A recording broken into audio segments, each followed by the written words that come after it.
G'day gang. I just got off the phone to my brother and he informed me that my dad passed away yesterday. And how do I feel about that? I was sad for 1 or 2 minutes. A couple of tears came out, but I quickly got my act together and realised that if I'm choosing to feel negative over this experience, then that's my choice. And it's not what happens to us, it's how we deal with it that counts.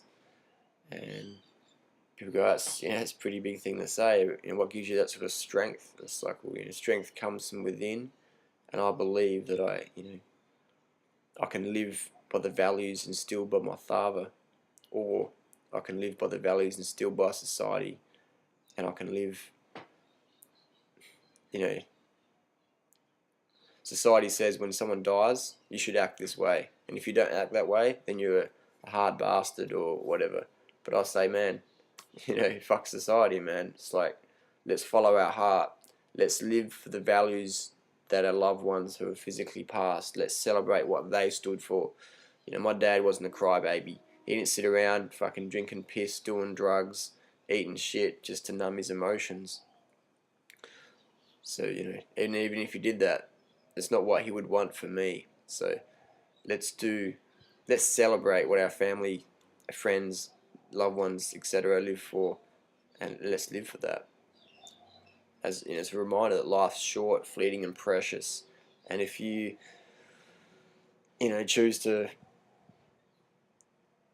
be self-indulgent in negative emotions, such as pain or fear or why me? Life's so hard.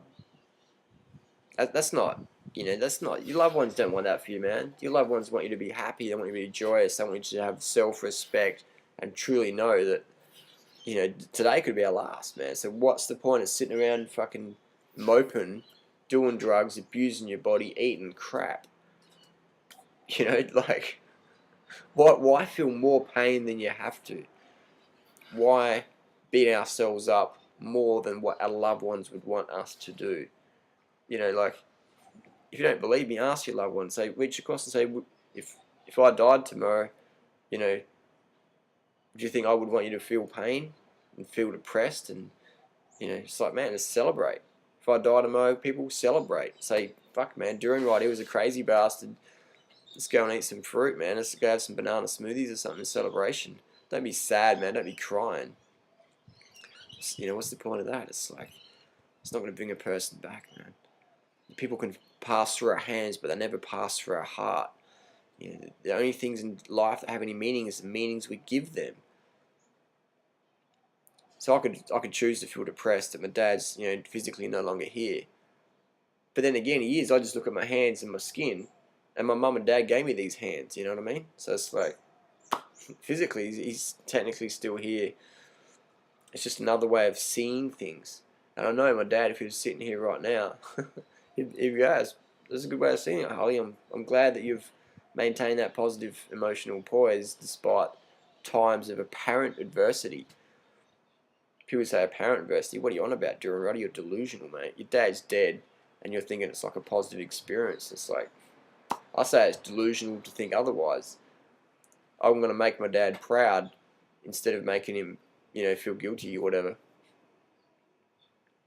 It's people are always with us if they're in our heart, man. Let's remember that. Physical things pass, but memories, they don't go anywhere. If you have the mental capacity, then let's be grateful for that. I'm grateful I have the mental capacity to be able to access those heartfelt emotions.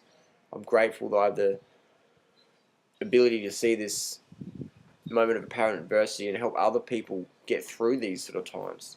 Because a lot of people think, oh my god, if someone dies, I have to abuse my body, I have to get drunk, I have to eat crap, I have to do drugs, I have to just walk around like a Prozac patient for the rest of my life, or the rest of the week, or whatever.